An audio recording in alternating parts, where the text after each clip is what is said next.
so this little tutorial is for the Kayla Crossbody. This is for the black flame candle bag. So I have my 2 pieces of the actual black flame. This will be extra. I have a piece of Decoville Heavy on here, just on the one side. I have my top piece cut out. So these are all the pieces that you need to assemble the top part. To watch for the tutorial for like how to put this whole bag together, I'll link it in the description, but it will be a separate video. This is strictly just for how to add the little top part.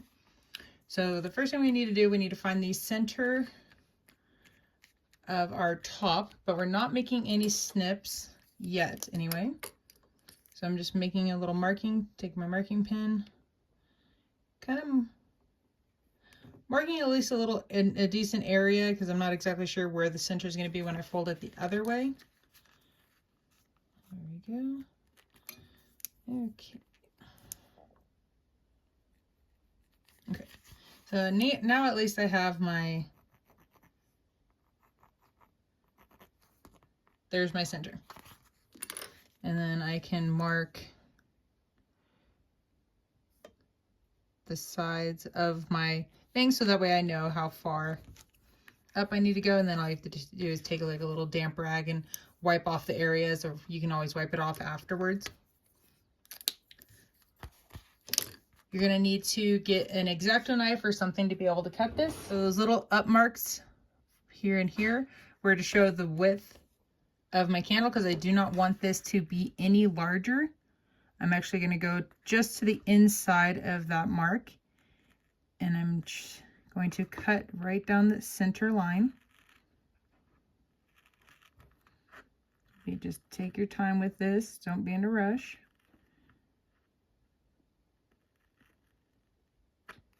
Okay, so then I got my slit. You can see here. Oh, and I don't know if I said it, but I added Decoville light on the back side of the top.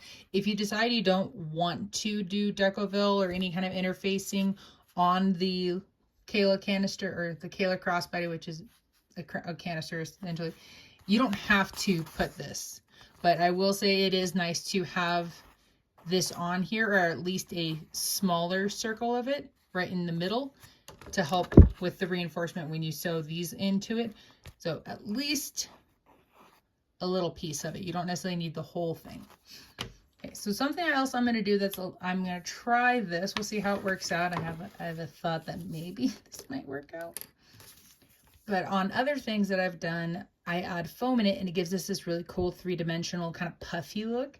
And I was thinking like, oh, that'd be kind of cool if I added foam in this, and like instead of just being a flat flame, if it like kind of made it a little bit more roundy and kind of gave it like a puff look of it, it might make it look a little bit more flame-y-ish, like maybe. So I just cut off a piece of scrap foam. I'm just going to fold this over a few times in hopes maybe I can manage to get this to fit. Okay, so we do not want anything right down in this area there. Okay, maybe it's a little bit bigger. And this is totally optional. Like, I'm just kind of playing with this. So if you like the way that it looks after I'm done, then yeah, by all means, please do this. You know, I think I'm just going to fold it in half, because I want to fill like the width, the bottom part of this, and I can always trim the top. Okay, so I did that in thirds, so I want to leave a little bit of room to make it easier for sewing. All right, so we're going to grab some scissors, and I'm going to trim this upper portion.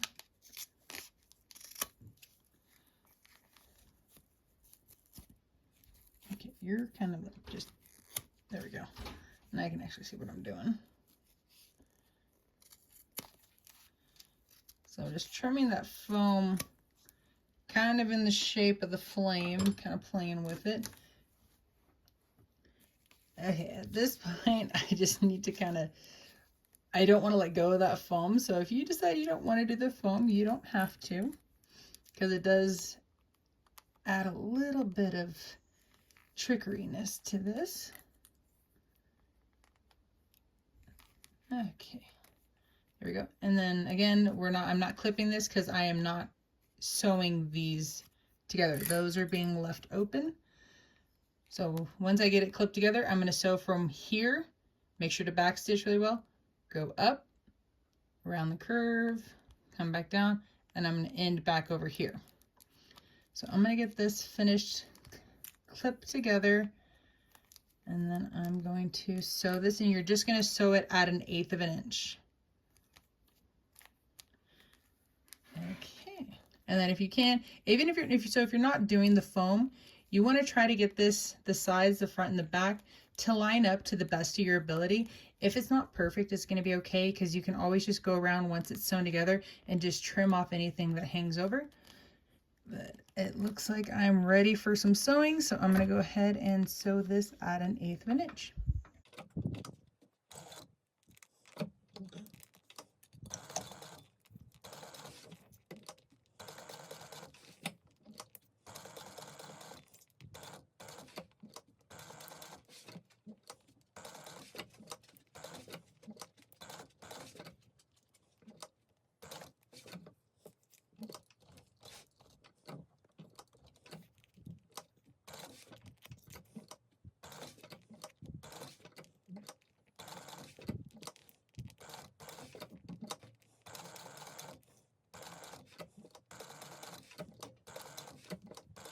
Okay, once you get this finished, okay, this looks really cool. I think if I wouldn't have done the Decoville in here, I think it would have been a lot more puffy, kind of like this side is. So you can see how much puffier it is. But it's still it's fairly decently puffy on the other side. But it just looks so cool because it's not completely flat. I love it. I think it's super cool. So the next thing you can do, so I definitely have some overhang here. Just go around looking at it from both directions, trim off. So I got some up here too, and a little bit right there. So I'm going to trim all that off. I'm going to edge coat this, and then once I finish giving it a little edge coat, we'll come back and we'll finish this up. Okay, got my edge coating done. So now we're going to then take both of the pieces together. We're going to stuff that into the slit that we made earlier.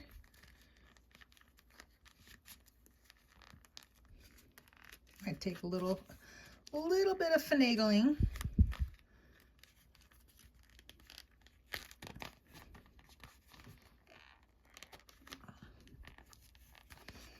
All right, we are in. Score. So I went ahead and added some double-sided stick tape to each side, and then just double checking and verifying that the post, or the post, I guess, that part is all the way in, and then just press that, and then double check that everything stayed in when you pressed it. I'm gonna do it one more time. Okay, there we go, much better. With that pressed in, so what we're gonna do is close to the base right here on each side, just the width of this flame right here, I'm gonna sew right along the edge, and then go ahead and backstitch at the beginning and the end. Or if you don't want to backstitch, you can pull your threads long and then pull them to the back and tie them off. Either one, it's up to you. Depending on how that looks, if it really helps it hold it upright, can always sew a little bit further away, so kind of more out here, so that way we catch further of the tab to make sure that the tab is staying up. And then an additional thing you can always do is take another piece of like Decoville light, put it on the top of this, and then fuse over this whole thing, so that way it keeps these extra pieces down. That's if you really want to. It's with the double-sided stick tape and the sewing, it's probably not going to be necessary.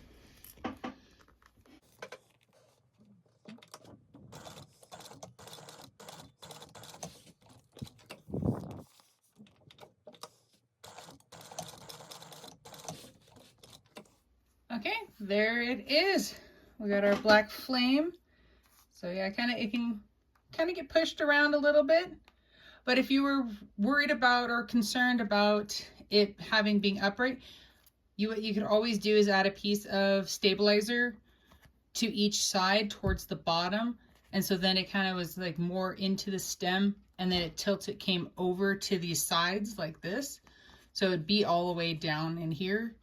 So that would give the base of this a little more structure, and especially if it was on both sides, it would really kind of give it a little bit more beefiness to it. But aside from that, this is what your black flame candle will look like. It's so cute, and I kind of like that it moves, because then it's like an actual candle, because the candle flame will kind of flicker and it moves.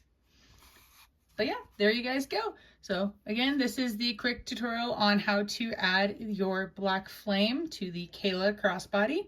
And of course, if the link for the actual video tutorial on how to sew up the Kayla Crossbody will be down in the description below. Thank you guys for watching.